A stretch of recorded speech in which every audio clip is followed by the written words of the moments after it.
Hello and welcome to a short discussion of Chapter 19 of Crow Country by Kate Constable. This is a fairly easy chapter to run through.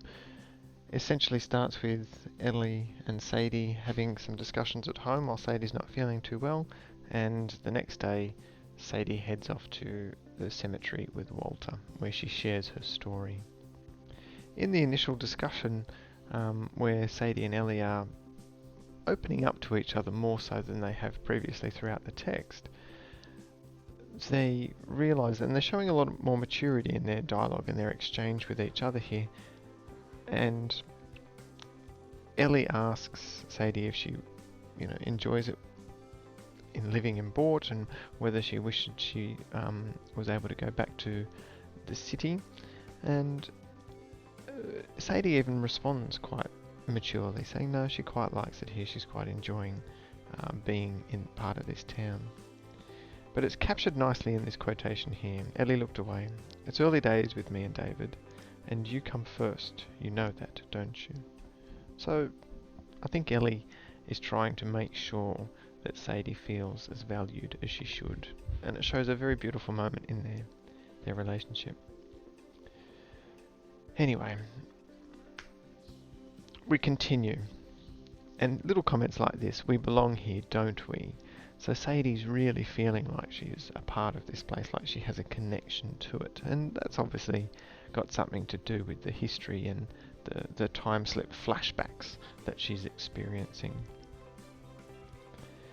And she's invested in this place, and that's captured in this quote that I've highlighted here. Now she'd seen Clary and Jean, now she'd been inhabited by the other Sadie's skin. She felt tied to Bort by long ropes of history threading back through Mum and Grandpa Phil. And that would mimic the sort of connection that a lot of other people would feel with the place, with the town, with the geography in which they exhibit. The geography in which they exist. And of course, this would be the same for the traditional indigenous population. Let's continue. Now that she's got a bit of time to reflect, she wonders if, in her previous episode, the previous flashback, if she would have been able to change the direction of history. Had she made a different decision and not followed her father's orders, would she have changed the course of history? And, well, I mean, you can go through all these what-ifs, if you like, and you can wonder how you might make things differently, but there's nothing really that the current Sadie can do except wonder about that. And she comes to this conclusion here, and this is sort of what spurs her on into the next action that she takes. Maybe the story wasn't over. Maybe punishment had come to Mr. Mortlock after all. And this is what she needs to go and find out. And her understanding that this story isn't over is really the important part in terms of her being able to go ahead and solve the mystery. So it's a kind of foreshadowing of events to come. And it continues, and of course Ellie organises the nice surprise of having Sadie's room repainted, and so while that's going on, Walter and Sadie go off for a walk, and Sadie's intent on heading off to the cemetery, and Walter tags along. But during this time, we get quotes like this: and she found, once they'd begun walking, that she was quite glad to have him with her. So we can see a bit of a development in their relationship, in their friendship. She appreciates his company. She appreciates the understanding that he brings, that other people perhaps would not, particularly Lockie. Once they get to the cemetery, Walter is quite clever and he picks up on what's going on. "You looking for someone?" Walter said. Sadie hesitated. "Looking for ghosts." "Shouldn't do that." Walter's voice was serious. "Don't want ghosts to come looking for you." And this is interesting because that's exactly what's happening, isn't it? Sadie is currently haunted by the ghosts of the past. But it shows a bit of maturity on Walter's part here, because he's he's worried about, and he's trying to protect Sadie. And the ghost, of course, is also an important reference. It's, in terms of its imagery, in terms of the symbolism that is attached to it, and it has that connotation of death and haunting, which fits nicely into the mystery. Alright, let's continue. She continues to read through the different headstones, and she sees Gerald Stanley Mortlock, who died in August 1933. Clancy John Hazard, who died in September 1933, not long after Mr. Mortlock. And so she's the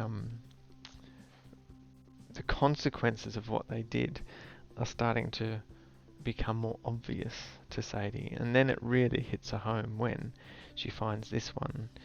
Also his daughter, Sarah Louise, or Sadie, in 1934, aged 14 years, tragically taken.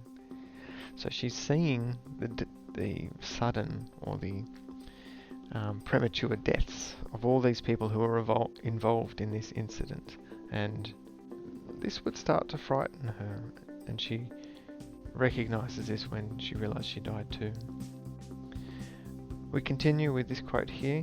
Mutely Sadie nodded. They all died within a year. All three of them were dead. Gerald, Clary, even Sadie. She wondered what had happened to them. When the law is broken, there must be punishment. That last little bit, the lines of the crow echoing in her memory, it really hits home that what was said has actually happened. There is truth in the words of the crow.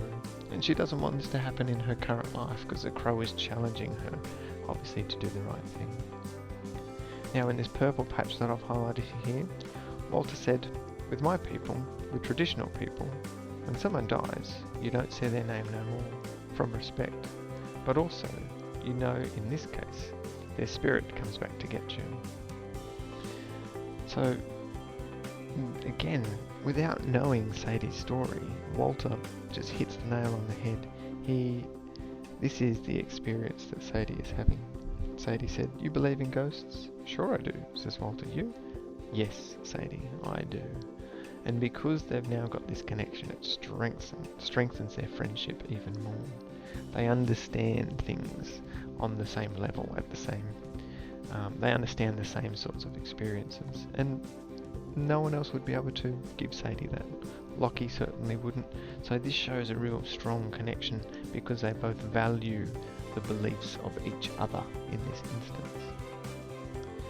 And then, of course, Walter now starts to open up, and he talks about how he kind of expected some of these sorts of things to happen. He'd seen some sort of premonition or had a dream that this would occur. And he reveals to Sadie, in that dream, you told me you could talk to crows. He turned to stare at her. Can you? And now Sadie admits, yes, she can. So she's finally being honest with someone, and that would be quite a relief for her. She goes on to tell her story to Walter, and Walter didn't look at her while she spoke. He tipped his head back and gazed up at the sky, veiled by the branches of the gum tree.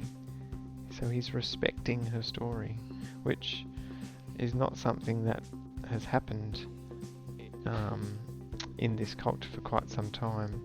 So that's another thing that builds this connection between these characters. She faltered, but he didn't laugh or scoff. He just said yep and waited for her to go on. Again, adding to the respect that he shows.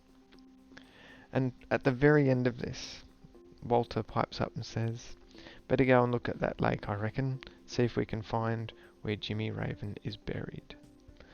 Of course, that's what she ought to do. So it's not until she shared this plan, or shared this story, shared these dreams and all these visions and everything that's going on, that she knew what she should do here. But it wasn't her that came up with the answer, it was Walter. So again, we get this notion that as they work together, they are stronger. As they work together, they're able to achieve a lot more. Well, that's a quick summary and analysis of Chapter 19. I hope it helps. This has been an ETV production brought to you by Prendeville Catholic College.